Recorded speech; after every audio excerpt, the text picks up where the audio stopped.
I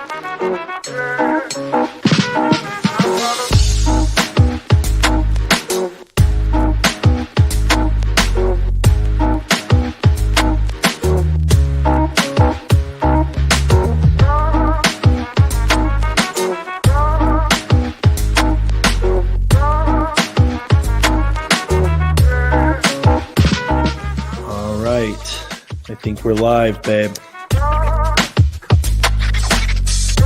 Welcome back to the Prudence O'Hare blog show or vlog. Is that what it is? Vlog show. A vlog? It's a vlog show.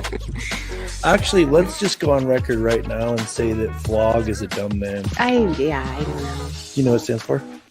Video blog? And what's blog stand for? I have no idea.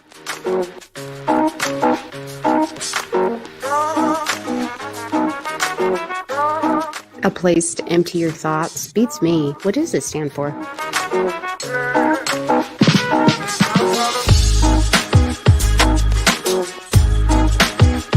Vlog stand for I'm people. looking it up right now.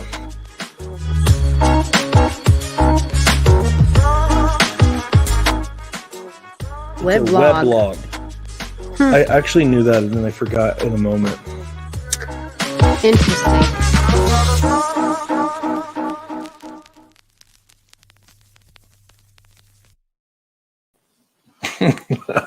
No hunch. Don't sit like this. We are practicing good posture. I'm trying really hard to remember to sit up straight and have good posture. Hey, how's it going? How's everybody doing out there? Welcome to the Prudence O'Hare vlog show. Vlog. Yeah. I like it. It's good. Welcome back. How are you doing today anyways? I haven't had a chance to ask you. Well, I'm doing all right. Yeah? I suppose. Yeah. Went and bought some dog food today. That's always a real fun time. Yeah. Good job. It's all across town, so I took a kid and we went and sat at a coffee shop for a while. That's always good. Yeah. That's always good. It was Mercedes? It was Mercedes, yeah. And did she say anything revolutionary? No. I mean, she asked me some questions about some of her friends' little agitations, things that irritate her. And oh, really? how do you deal with that? That's good. She's asking. Mm-hmm. That's good. Yeah. I told her she just needs to not be so worried about insignificant things. Yeah. Did you tell her that you're really good at that too? No. I didn't tell her that. You're actually pretty good at it. You're actually pretty good at it. Yeah. Well, so let's talk about this particular podcast. What we're going to get into today. This idea of God using challenges to bring us into our purpose. Yeah. Right? So Fill us in. I got a new magazine in the mail. This is Charisma. I think it comes once a month. Yes. And so I took it and was reading through it, and there's an article in here by Bill Johnson, and he has an article in here. Hold on, let me mute us. He has a new book out. I think it's new. Oh well, his latest book. It's like 1 or 2 years old. Born It's good, I read it. for Significance. I don't believe I've read this because I like paper books, and he checked, and I guess we didn't order it. Yeah. But you read it. I read it. Yeah, absolutely. It's actually super good. It's very good. Yeah, so anyways, it looks like he's been putting some articles in this magazine. I'm not sure how many times, but they're all labeled Born for Significance. So I read this one today, and I think I'm going to read a little bit, and then we're going to talk about what it is that he said and how we feel about that. Perfect. How God uses challenges to bring us into our purpose. And I think that Chris and I talk a lot about battling actually with regret about past choices and or things that we've had to go through that were very unpleasant. So this actually is really pertinent to us, I think, especially right now. For sure. As we're on the other side of some of that, but it's always going to show up again. Maybe just in a different format or way. Yes. So oftentimes our destinies are on the other side of adverse winds. Each of us must face hard experiences in life, and they are common but unpleasant. Some of them are severe and painful, and others are just annoying. Either way, each provides us the opportunity to grow. These are the places where you either stumble or advance. So we either pull through it to the other side and go a little bit higher, or we crash and burn. Okay, so the circumstances doesn't determine the outcome. We do. The position of your heart before God is what determines whether or not your problem is a place to fall or a stepping stone into his designed future. Navigating tough times is hardest when we lose sight of his goodness and faithfulness. He is our trust, our confidence, and our glory. And he is the one who has promised us that he will cause all things to work to our good and in his glory.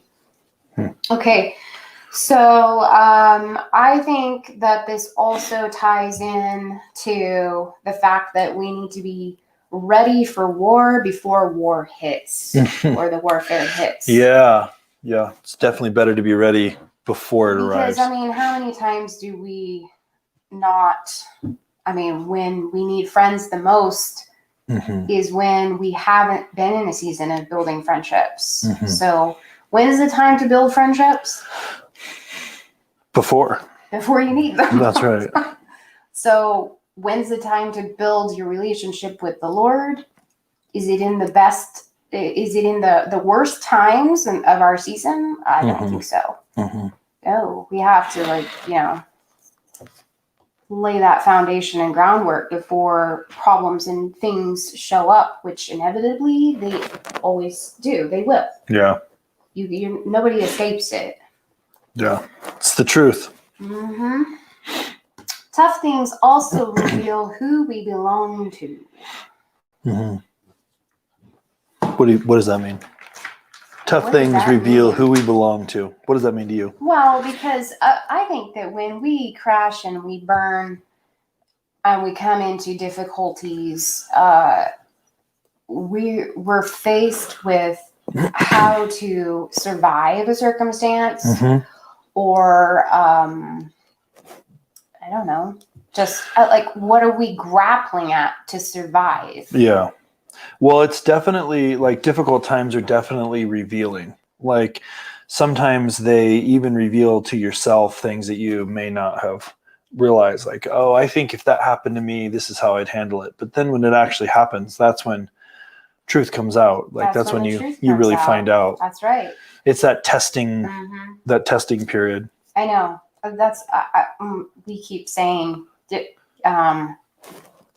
in relationships, in our relationships, and even business relationships, or any relationship for that matter. Whenever money is involved, that could really pull things out of people that you haven't. Yeah, I used to feel like money caused people to do weird things, but actually, I think what's probably more true, more accurate, is that when the money or tension or danger becomes prevalent, then the true character is more revealed. It's that character was there all along, but when things are really easy or there's not money involved, like in a business, it's easy to kind of keep that character in check. But when things get difficult, that's when that real nature comes forward. And we've seen this through a lot of things that we've gone through and partnerships and businesses that we've had, where when things got difficult, people that you thought you knew, it just became radically apparent that you didn't actually really know that person. the behavior Yeah. told a different It story. was a complete facade. Yeah. So those hard things are what bring out the real truth. And like you were saying, if you're not prepared for that stuff, then it's gonna flatten you when it comes. Yeah, totally. Yeah. All right. So the growth from these experiences is what prepares you for significance, for promotion, and for receiving your inheritance. Every challenging experience is an invitation to your future. Here are some that are common to all. And so now we're going to go through 5 different things that are excessively common to all of us. Okay. So the first one is disappointment. I mean, I'm not familiar with that one, but All right. So yeah, I can be guilty of this one. If I don't know how to handle disappointment well, I cannot be trusted with the fulfilled dreams God longs for me to experience. It's a challenging test. Many have lost their capacity to dream because of the effect of disappointment on their hearts. Yeah. It just seemed easier not to dream than to face disappointment again. And yet we owe him a heart that can dream. Wow. Oh, Cromwell, I'm guilty of this. Yeah, it's easier to read that, easier to not dream. It just seemed easier not to dream than to face disappointment again. Wow. Yeah, so this is like, I feel like this comes out a lot when things don't go well. It becomes very difficult, and then rather than get back up on the horse, so to speak, it's more like, you know what, this was not what I thought it was. So to protect myself, to create this false sense of safety, I'm just gonna not take any of those risks again. Well, we do that a lot with love too, right? With love, with trusting people, new things, challenges. Yeah, we automatically go into a safeguard, and so dreaming apparently is no different here. When the heart is pure and courageous, the ability to dream remains strong. Opposition strengthens our resolve to fulfill our purpose. We were designed to dream and dream big. Such is the process of promotion. Yeah. And such is the discovery of our position of being co-laborers with God. Yeah. Yeah. So what does that co-laborers thing mean? I don't know that everybody knows what that means. We don't sit back and make God do all the work, expect him to just do something with our partnership. Yeah. That's not what he's asking us to do. Yeah, we believe that God has created this environment where we flourish and where we live, and humans, and he doesn't need us for anything. Like, don't misunderstand what we're saying. He doesn't need us, but he's created an environment where he allows himself to need us to partner with him, so to speak. So he doesn't need us, but he creates an opportunity for us to co-labor with him, to work with him. He wants us to join with him in accomplishing what he wants to accomplish. There is a certain part of the relationship that we can't really have with the Father without that co-laboring part. And also it's part of the faith journey too, right? Like stepping out into that co-laboring relationship is also faith stretching, because now we're trusting the Father as well. Right. We don't rely on just ourselves to get the job done. Yeah. And we don't rely on just him to do what he is calling us to do. That's right. So, all right. So the next one is loss. If I cannot handle loss in a redemptive way, I cannot be trusted with the gain God has purposed for my life. Maintaining trust in our Father, who always has the last say, is vital to navigating these moments. Now, loss is a seed that falls into the ground and dies. We must not waste our losses, as each of them has the potential of bringing forth a fruit to his glory and our strength. If I waste my losses through bitterness, anger, and withdrawal, I will have wasted the most precious part of my life in Christ. Wow. Come on. The death of a dream that leads to a resurrection. Wow. Come on. I think that very first line, if I cannot handle loss in a redemptive way, I cannot be trusted with the gain God has purposed for my life. Man, that's that's kind of a gut punch right there. Yeah. What do you think about that, babe? Well, I think that this fits in with how we've talked about not resenting or rejecting the things that have failed, at least that we have seen, Mm-hmm. in our earthly sense, or the, going back and thinking, oh, I wish I would have done this, or I wish we would have just not said this, or, Right. all of these different things. You need to just take what has happened and give it to the Lord and know that he doesn't waste anything. Right. Like he's like, out of that loss comes an experience that can be sprouted in so many different ways that we're just not aware of because we just think it's garbage. Yeah, I think back, I mean, we were just talking about this the other day, but I think back over the last 25 years, and I think about all of these things that seem like we made bad choices, or they didn't go well, or we didn't do something right. And it's super easy. I don't know anybody that looks back on their life with that clear 2020 vision and doesn't feel like they did things. They could have done things better than they ended up doing them. But I look back at those things and I say, man, I just can't believe all these series of things that we did wrong.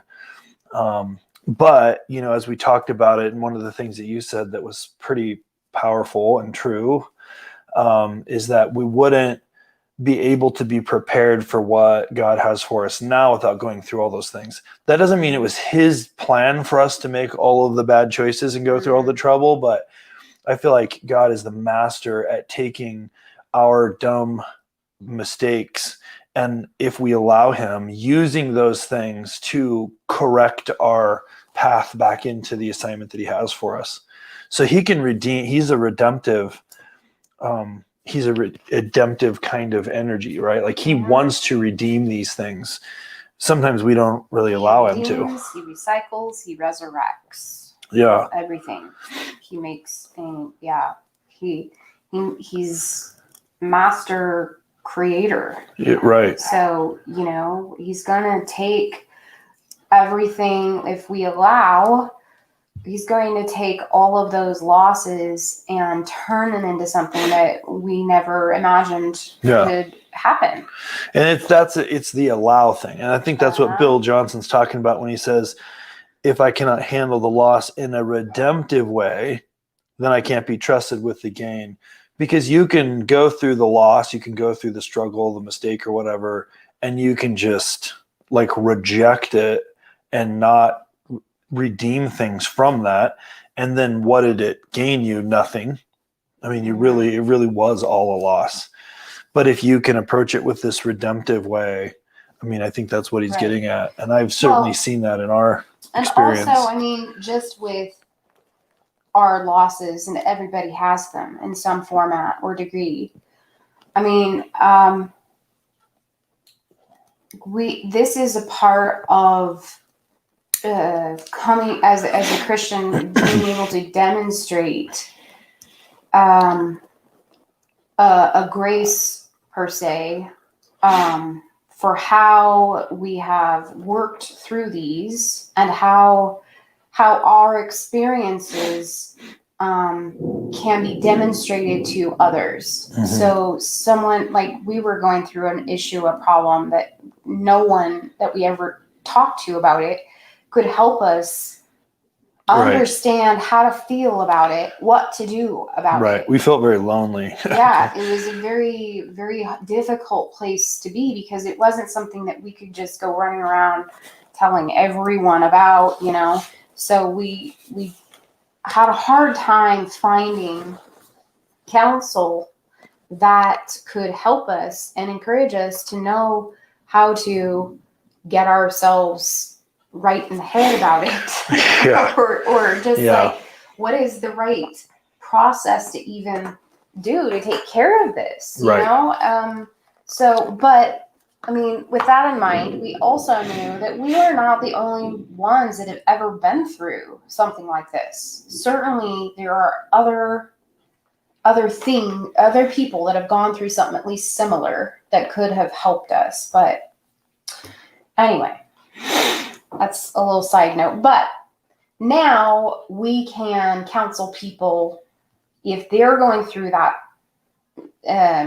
type of situation. We now have wisdom and experience to be able to share with them if it ever comes down to it. Lord forbid it, because it was awful. Yeah. Okay. But if it does ever arise, we can speak to that and say, hey, you can make it through this. We did. Yeah.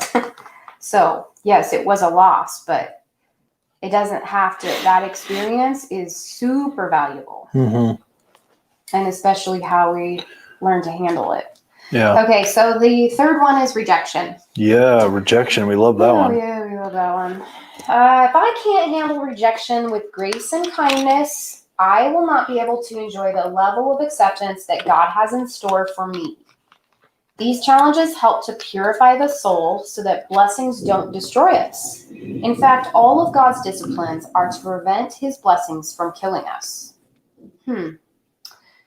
I know we all think we can handle blessing well, longing for it as we do, but without refined hearts through trial, blessing creates entitlement. It's only through humility and thankfulness that blessing empowers us unto righteousness. Yeah, look at that. Instead of driving us into self-centeredness. It's vital to learn to navigate life with the knowledge that some have rejected us, and it's okay. Rejection often reveals how much we depend on the approval of others for our self-esteem. It brings this weakness to the surface, not so we carry shame, but so we see the weakness of our position and move to stable ground, which is based on how God thinks of us. Whenever insecurity is exposed, wrong security is exposed. It's an invitation to change. And being able to handle rejection well doesn't mean I become callous to the feelings of others. It means I recognize my need to hear and see from God's perspective. That must be the foundation of my identity. Yeah. Wow. Yeah, I mean, rejection is one of those things that I think is at the root of a lot of issues that people aren't always necessarily aware of. Like it's not always so obvious, I think. Yeah. It can definitely be hidden, I think. Do you have anything else to say on this particular subject? Well, It's vital to learn to navigate life with the knowledge that some have rejected us, and it's okay. Yeah, I think that one of the things that can happen, especially with people that are really high influencers, and if you don't know what that is, you should figure it out. we can put you a link, give you a link to that. But especially those high influencers, but actually everyone, is that we can feel like we have to we have to figure out how to create an environment where we're never rejected. And really what that will do ultimately is just create the complete and total mediocrity, because there's no way to really do anything of significance without having some rejection that's built into it. It's just part of the way that humans are. So we get this idea that we have to exist in a way where no one rejects us. And when that rejection inevitably comes, even if we're just totally amazing, it's still going to come. And when it comes, then we kind of feel like something must have gone awry because now we've got some rejection in our life. And the reality is that we live in a broken world, and there will always be some amount of rejection that's out there. Sure. So I think what he's saying here is that we have to recognize our need, hear and see from God's perspective. Mm-hmm. So if we are getting all of our what? Acceptance, identity. If our identity and acceptance is dependent upon humans, we're in trouble. That's a problem. We're in trouble. That's a problem. So you have to go back and start home base at the basics and get that identity and foundation from the Lord. Yeah. And hear from him on who he thinks you are. Yeah, I mean, ultimately, people, even reject themselves. And so if you're not able to go back to the Creator and say, yeah, but what does God say about who I am? Then you're always going to be facing this rejection on your life, which will prevent you from really stepping into what God has even made you for. So it's one of those sneaky things that is pretty much plagues everyone, obviously to different degrees, but I believe just about everybody struggles with the fear of that, at least at some point in their life, if not like all the time. Yeah, some of us more than others, I think. Yeah, some of us more than others. Who are you talking about? I don't know. Next one. Okay. What's the next one? 4. Criticism. We love this one too. If I can't manage my heart with nobility and grace during times of criticism, I'll never be able to endure the praise he would like to send my way. Oh, come on. No one likes to be criticized, and often what is said is downright cruel. Yeah. But thanks to social media. Yeah, everything's really nice with social media. Everybody's sweet and loving. I doubt there's ever been a time that criticism has been more prolific than it is now. Yeah. Okay, so let's just stop there for a second. Yeah, that's definitely true. How easy is it to just unload on someone, especially if you don't even know them? Mm-hmm. Filthy words. It's amazing how confident people get with their little thumbs, behind your screen. That would never say something to your face. No. And it's just. It seems like there's always one or two people, even no matter how small your following is, there's always these one or two people that are going to get on there and criticize. I think they're called trolls. Bridge trolls. So if you're under 30, they're called Karens for sure. But so if your name is Karen, I'm sorry, but sorry, not sorry, actually. But they're out there, and if you let them affect you, you're going to be in a rough place for sure. Yeah, so let's keep going. And yet, even here, we find that God is able to take something dishonoring and destructive and turn it into a moment of promotion. There's a big difference between the criticism received from a friend and a total stranger in the media. Yeah. As a way of protecting your heart, stay away from destructive comments. I don't read the comments most of the time.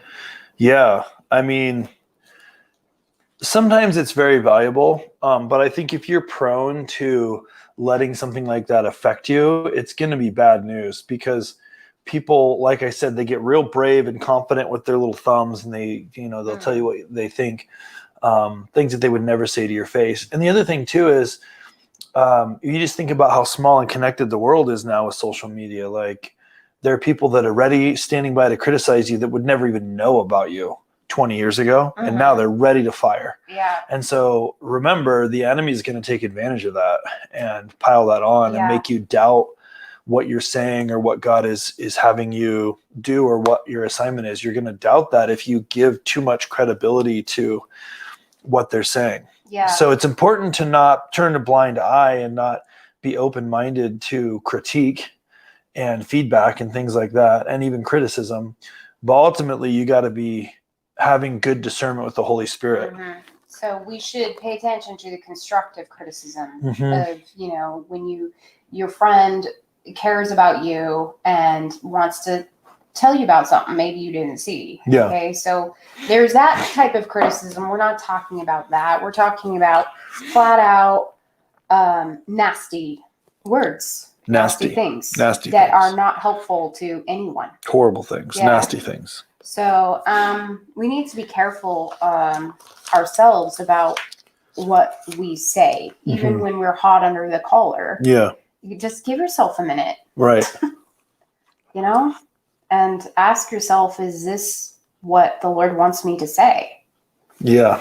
Um, Think about all the things you might not say if you just gave yourself 1 minute. right. If you actually asked Holy Spirit if that's what he wants you to say, not your little I think soulish. I think sometimes we don't ask because we attitude. know he's going to say, "What are you nuts? Don't Right. say that." He goes on to say, I once thanked a well-known person for opposing me in ministry by writing against me in a book. It wasn't that I felt he was right. In my opinion, he wasn't close, nor did I think it would add insight or strength to the body of Christ. But it gave me an opportunity to grow, and I thanked him for it. The adverse winds he created gave me the opportunity to manage my heart and speech in a way that would take me closer to where God wants me to be. Come on. That's such a powerfully mature response to John Maxwell. It's hard. Or not John Maxwell, John MacArthur. It's probably who he's talking about. I don't know. I mean, he gets criticized a lot. This man does. Yeah. Jesus was criticized, and he was perfect. How can I expect to go through life unscathed by criticism when I'm so far from perfect? That's a good point. He got absolutely criticized, and there was literally nothing there. So when we actually have things that legitimately could be criticized, how much bigger of a target are we? It's an unreasonable expectation. Unless, of course, I love this one. Unless, of course, you do nothing with your life. Those who do nothing offend few. Yeah. So, yeah, if you're going to do something with your life, like we all should be doing, you're going to inevitably get criticism from somewhere. Yeah. You just will. Yeah. You can't please everyone. Yeah, you got to break a few eggs to make an omelet, right? Yeah, that's true. So, yeah, and I don't know if that applies, actually. All right, there's a little bit more here. And yet it's the fear of man that causes people to seek the praises of men. If I don't live by the praises of men, I won't die by their criticisms. The fear of man is one of the strongest ways to undermine a life of faith. It defiles the heart, which is the seat of faith. How can you believe when you receive glory from one another and you do not seek the glory that is from the one and only God? That's John 5:44. Yeah. Great faith can endure great criticism because it is free from the fear of man. Wow. So I think I just told my teenage son this the other day. I'm like, hey, if you can jump the line and break free of the fear of man, you're going to be a very powerful vessel for the Lord. Yeah. Yeah, I feel like the fear of man is very sneaky. Like it comes in disguised as wisdom a lot, of caution and conservativeness. Like I don't want to take unnecessary risks and things like that. Yeah, I don't want to be criticized. It's not obvious like that. It's more like, hey, I don't want to be foolish and take unnecessary risks and things like that. But that's really the trick. Is that really wisdom, or is that just an excuse that you're using because you're afraid of what people will think, or a failure, or rejection, criticism, loss, so forth? I mean, it's tricky. It's tricky because you also don't want to be foolish and take unnecessary risks. But all right. Okay, betrayal. All right, the next one is betrayal. Betrayal is probably the hardest of the 5 challenges I've listed that will make or break us. If I do not handle betrayal well, I cannot be trusted with the depth of loyal friendships God has designed for me. We are designed for community. We were made to belong. Wow. So he goes on and talks about the story of Judas Iscariot and the betrayal that happens here. And so I'm going to just skip a little bit past that. And he says that this is one of the most stunning statements in all of Scripture. And this is what the sentence says. On the night in which he was betrayed.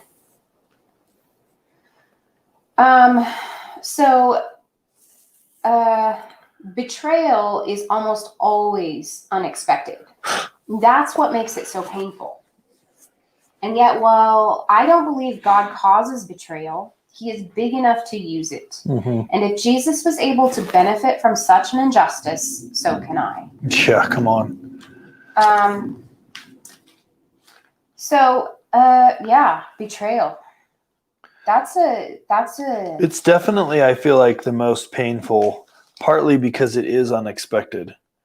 Yeah, it's usually a surprise, right? Yeah. The betrayal and the stories and the movies. You just didn't see that coming. Yeah. Yeah, and it really causes I feel like that betrayal causes all of the others to happen too, because it usually comes with some criticism. You get the rejection, you're feeling the loss of the relationship and the disappointment. Like it literally ties into all of them. So it pretty much sucks. Yeah, it does. So the final piece here is he offers an invitation. So each of these challenges is an invitation to promotion. And that's kind of interesting to see that. But I mean, we can see that in like video games that we play, or even games. Video games? What are you talking about? Well, I mean, you have like all of these challenges that you have to make it through in order to win something or make it to the next level. Right. So I mean, this I think is kind of basically like a video game. Yeah. Good one. So we can RSVP by embracing a lifestyle of trust, refusing to be embittered toward those who cause this onslaught in our lives. Managing our hearts well is the challenge of the day. Most promises from God are connected to our success in stewarding our inner world correctly. Yeah.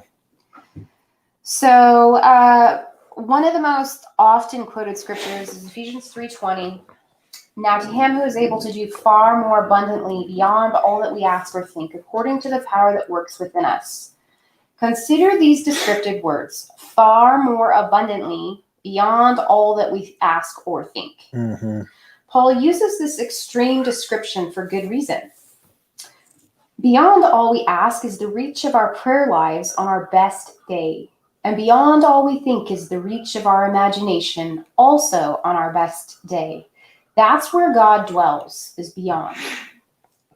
And those two promises are ours with one condition. It is according to his power working in us. To the degree I allow him to work deep in me, he will work beyond the reach of my prayers and imagination. So once again, we come face to face with this reality. Our inner world has an effect on the transformation of our outer world. We all want to see the transformation of our cities and nations. But in reality, it comes down to this. A transformed mind transforms a person. A transformed person transforms a city.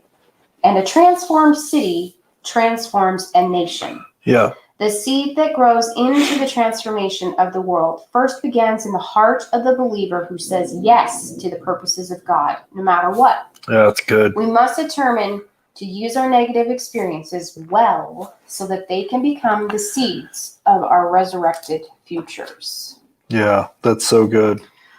So I'm not 100% sure if that is a piece of this book or if he wrote this article just to fit into this magazine or not. But yeah, I really like Bill Johnson. He's incredibly wise man. Like his writings are chock full of stuff like you could highlight all day. Rich. They're rich with wisdom. Yes, like rich pieces of chocolate that you could just, don't have to have a lot in order for it to go a long way. Yeah. Not like Hershey's chocolate. It's not really chocolate. M&Ms. It's kind of like waxy sugar. I'm not sure what it corn is. syrup. Yeah. So it's not very good. So anyways, there's some things for us to chew on.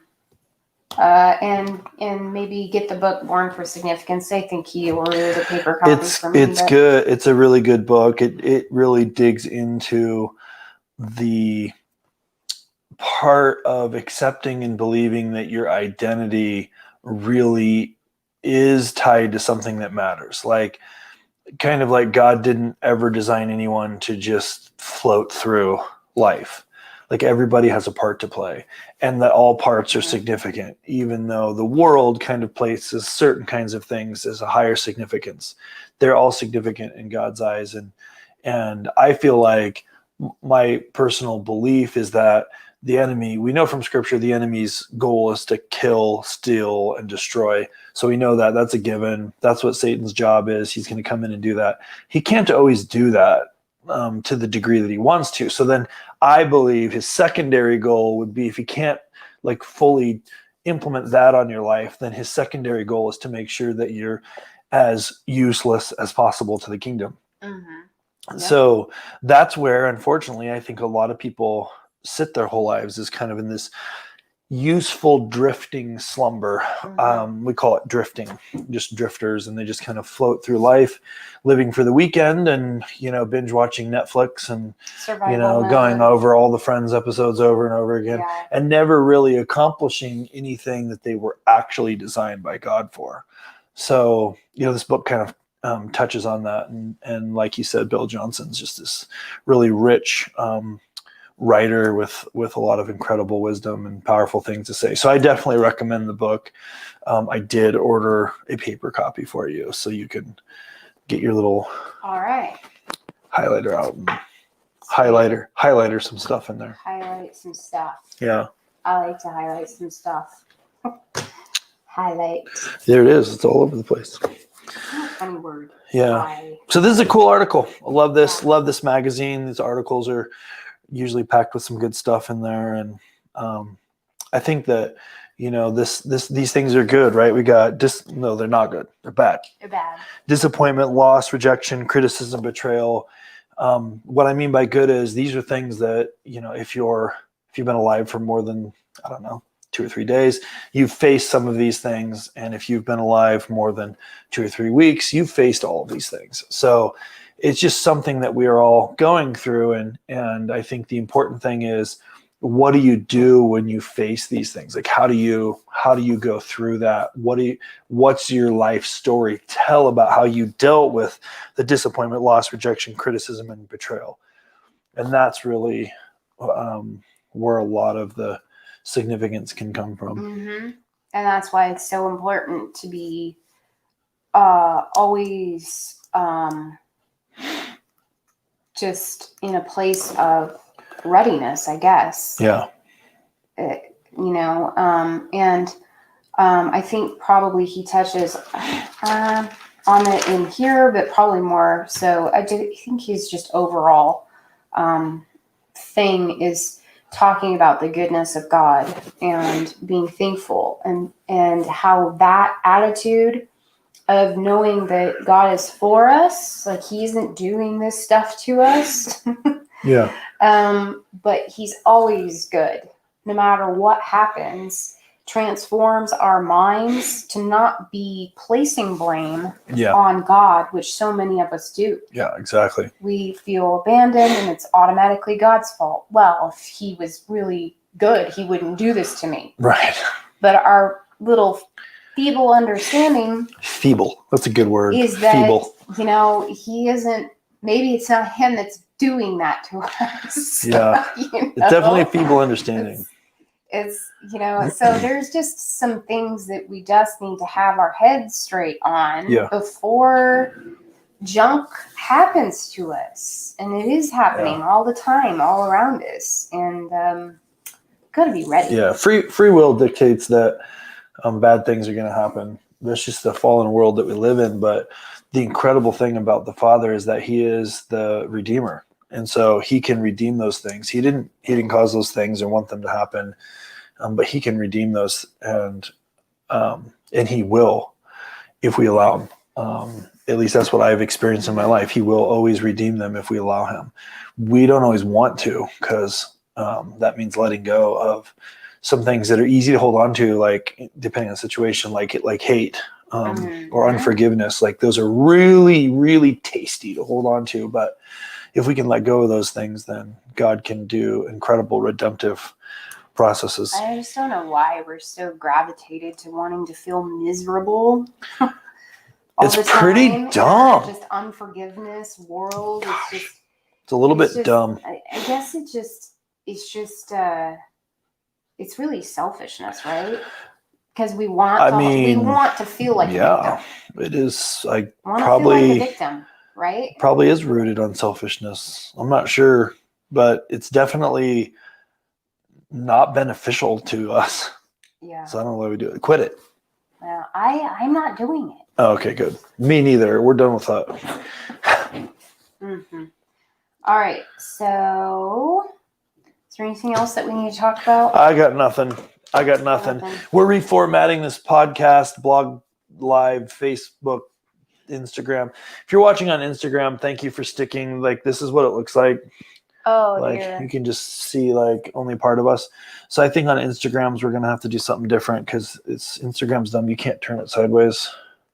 So you can't. It doesn't turn sideways. Oh, I'm sorry, guys. So, anyways, yeah, our kids are on there going, "Hey, dudes, like it looks bad." Anyway, so thanks for sticking in there. If you watch for more than 2 minutes, we'll try to fix that. you get a gold star. We'll fix that next time. We'll probably rebroadcast this exact episode done correctly on Instagram later today or something, so you can see it the right way. And then just YouTube and stuff. Subscribe. We're gonna be kind of redesigning this and some of our social media and some other stuff. So keep an eye out for that. And Prudence's new book, The Sound of Wings, is potentially coming this year still. So you might want to, hop over to prudenceo'hare.com and, sign up for the newsletter. We don't really send newsletters, but if you sign up for the newsletter over there, then we'll tell you when the book is coming out and you can find out about that. So I guess until next time. Yeah. All right. So we just see you guys later. Just bless you guys with handling your disappointment, your loss, your rejection, criticism, and betrayal. Yes. In a way that sets you up for promotion. Yeah. Come on. Okay? So go check out that book, and God bless your week, and we'll see you next time. Peace out. We need to sign off. Will you quit saying that? You need to sign. You need to sign off. Sign off. Sign off. We're signing off. All right. We're signing off.